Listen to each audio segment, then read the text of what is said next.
The objective of particle physics is to understand the basic structure and laws in nature, all the way from the largest dimension in the universe, formation of galaxies and stars, all the way down to the smallest dimension in the microcosm.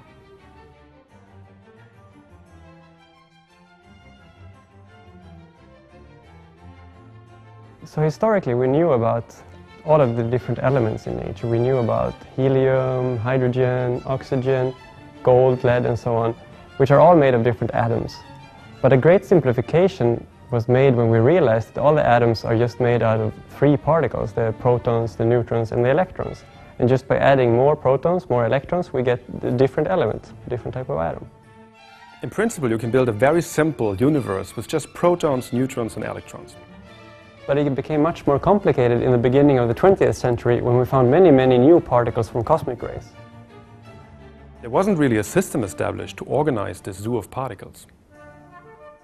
So we were calling these new particles things like pi, sigma, delta and so on, and things got so bad we were running out of symbols to name these particles. So we started organizing these particles according to the properties they have. And the properties are things like spin, electrical charge, so if they're positively charged, negatively charged or neutral, mass of the particles, and the lifetime of the particles, which is how long it takes before they decay into lighter particles.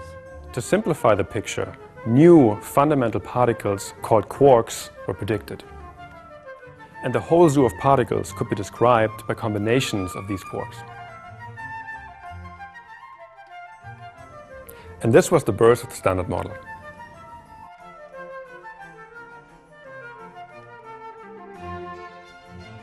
At the beginning, there were only 3 quarks. Then a 4th, 5th and 6th quarks was predicted and then discovered, and this gave us great confidence in the model. In addition to these quarks, there's another set of fundamental building blocks of matter, the so-called leptons.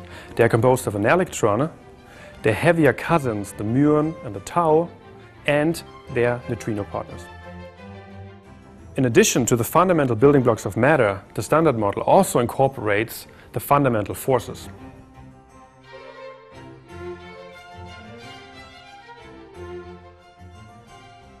The exchange particles of the weak force are the W and the Z boson. The weak force explains the energy production in the Sun and is responsible for the radioactive beta decay. The electromagnetic force acts on charged particles. The corresponding force carrier is the photon. The electromagnetic force is responsible for propagation of light or for the fact that a magnet can pick up a paperclip. The strong interaction acts on the quarks. The corresponding force carrier is the gluon. The gluon literally glues together the quarks in the neutrons and the protons, and it holds the nucleus together.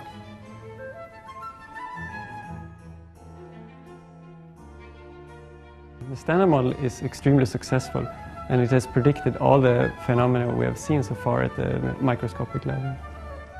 This is a beautiful theory. It is self-consistent, it's predictive, but it's incomplete. There's one last missing piece of this puzzle, and that's the Higgs boson. It's the holy grail of particle physics. We know exactly what it should look like, and we have predicted this particle since over 40 years, and we use it in all our calculations and so on. We're pretty sure it's there, but we haven't found it so far.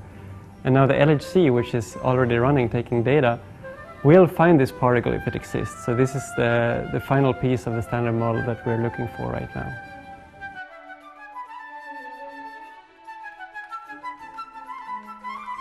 But there are still many unanswered questions beyond the Standard Model. Some of the things that Atlas could discover that are beyond the Standard Model are things like dark matter, supersymmetry, or even extra dimensions.